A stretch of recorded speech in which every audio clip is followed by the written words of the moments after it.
దృష్టిలో ఇష్టంగా ఉన్నాడా కాదా అనేది మనం తెలుసుకోవాలి. అందుకనే భగవంతునికి ఇష్టలుగా మనం జీవించాలంటే ఎవరి జోలికి వెళ్ళద్దు, ఎవరిని ఏమి అనద్దు, ఎవరిని కూడా ద్వేషంతో, కోపంతో, అసూయతో, పగలతో మానేస్తేనే భగవంతుని దృష్టి మనపైన పడుతుంది. పూజలు చేసిన వాళ్ళ మీద పడదండి, అలంకరణలు చేసే వాళ్ళ మీద భగవంతుని దృష్టి పడదు. ఏం చెప్తాడు? జ్ఞాన జ్యోతిని వెలిగించు, నీ లోపల ఏం వెలిగించు? జ్ఞాన జ్యోతి అంటే ఎలా ఉంటుంది? ఇదే సత్యం తెలుసుకోవడం, ధర్మంతో జీవించడం. ఏ ధర్మం? స్వీయ ధర్మం. కొంచెంసేపు శరీరం గురించి ఆలోచించవు, కొంచెంసేపు మనసు గురించి ఆలోచించవు, కొంచెంసేపు కుటుంబం గురించి ఆలోచించవు. నీ గురించి నువ్వు ఆలోచించడమే స్వీయ ధర్మం. నువ్వంటే ఎవరు? నీ గురించి ఆలోచించాలంటే నువ్వెవరు? గట్టిగా ఆత్మ. శరీరం అంటే కాదు కదా, శరీరం నేను కాదు, నాది. ఈ భగవద్గీత నీదా నాదా? నాది.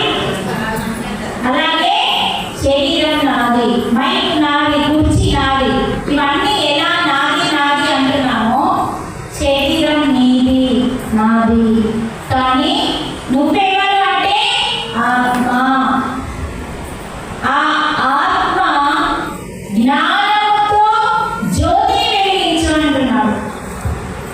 అందుకని స్వీయ ధర్మం అంటే ఆత్మధర్మాన్ని పాటించి ఆత్మలాగా జీవించాలి. అంటే ఏమలిగించమంటాడు? జ్ఞాన జ్యోతిని వెలిగించి ఆ జ్ఞాన తిరియాలని తొలగించి ఆత్మ భావనతో జీవించడమే. ఈ భావం ఎలా ఉండాలి? ఆత్మ భావం ఉండాలి. నేను ఆత్మని, పక్కింటి అక్క ఆత్మని, పక్కింటి వదిలి ఆత్మని, ఎదురింటి అమ్మ ఆత్మని, ఎదురింటి ఎనికింటి అయ్య ఆత్మని, అందరూ ఆత్మలే. ఆత్మే పరమాత్మ కాబట్టి. అందుకని అలా ఏ భావంతో జీవిస్తావో అలాంటి భావనే తపస్సు అంటున్నాడు. మనం ఆ భావం లేదండి, మనకు ఆ భావం లేదు కాబట్టి అది రావడం కోసం, ఆ భావంతో జీవించడం కోసం మనం ఇలా కూర్చొని ధ్యానం చేయాలి రోజు.